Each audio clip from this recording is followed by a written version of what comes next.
ஓம்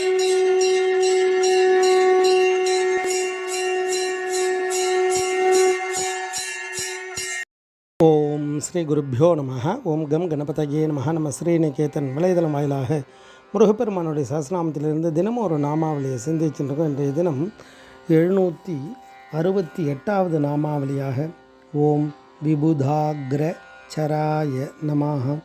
முருகப்பெருமான தேவர்களுக்கு முன்பு செல்பவருக்கு நமஸ்காரம் அப்படின்னு வர்ணிக்கிறது. அதாவது விபுதஹா அப்படின்னா கற்றறிந்தவன், தேவர், முனிவர், சந்திரன் இவாளெல்லாம் குறிக்கும். இந்த இடத்துல கற்றறிந்த முனிவர்கள், முக்கோடி தேவர்கள் இவா எல்லாம் எப்படி இருக்கா அப்படின்னா குமார பரமேஸ்வரனுடைய அனுகிரகத்தை அடைவதற்காக தவம் இருக்கக்கூடியவர்களாக இருக்கா. அதனுடைய அர்த்தம் தேவர்களுள் முதல் தரமாக குமார பரமேஸ்வரன் இருந்து அவளை எல்லாம் வழி நடத்துகிறார் அப்படின்ற அர்த்தத்தை கொடுக்கும். அப்போ ஏற்பட்ட அந்த குமார பரமேஸ்வரனை அனுபூதிமான்கள் எல்லாம் அப்படி அழகாக வர்ணிக்கிறார். அவருடைய பராக்கிரமத்தை சொல்லி அவர் எப்பேற்பட்ட தேவாதி தேவர்கள் எல்லாம் வழிபாடு செய்யக்கூடியவர் குமார பரமேஸ்வரனை அப்படின்னா வர்ணிப்பார். மாலையனாதி தேவர்கள் எல்லாம் துன்பம் தீர்வதற்காகவே குமார பரமேஸ்வரனாக அவதாரம் பண்ணுறார் இல்லையா.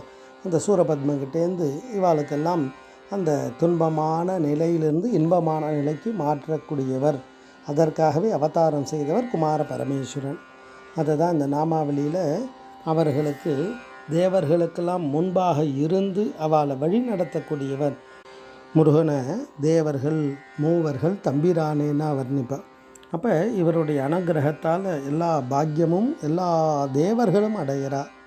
அதை திருப்புகழ்லன்னா நிறைய இடத்துல வர்ணிப்பார். திரிபுரம் எரிசெய்யும் இறையவர் அருளிய குமர சமரபுரி தணிகையும் மிகும் உயர் சிவகிரியிலும் வடமலையிலும் உலவிய வடிவேலா தினமும் உனது துதி பரவிய அடியவர் மனது குடியும் இரு பொருளிலும் இலகுவ திமிர மலமொழிய தினகர நெனவரு பெருவாழ்வே அரவணை மிசைத்துயில் நரகரி நெடியவர் மருக நெனவே வரு மதிசயமுடையவ அமளி விமலி பறை உமையவள் அருளிய முருகோனே அதல விதல முதல் கிடு கிடு கிடுவென வரு மயிலினில் ஒளிர் ஷடுமையில் நடுவுற அழகினும் டனமரு மரகர சிவசிவ பெருமாளே அப்படின்னு அழகாக வர்ணிப்பார்.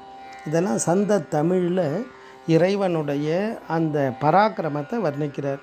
அப்படி குமார பரமேஸ்வரன் எப்படியெல்லாம் தேவர்களுக்கு முன்பு சென்று அந்த தேவர்களுடைய துன்பத்தை போக்கக்கூடியவராக இருக்கார், தேவர்களுக்கு ஆனந்தத்தை கொடுக்கக்கூடியவராக இருக்கார் அப்படின்ற இறைவனுடைய பராக்கிரமத்தை தான் இந்த நாமாவளி அழகாக வர்ணிக்கிறது. ஓம் விபுதாக்ர சராய நமஹ. ஸ்ரீ குருப்பியோ நமஹ. ஓம் சும் சுப்பிரமணியாய நமஹ.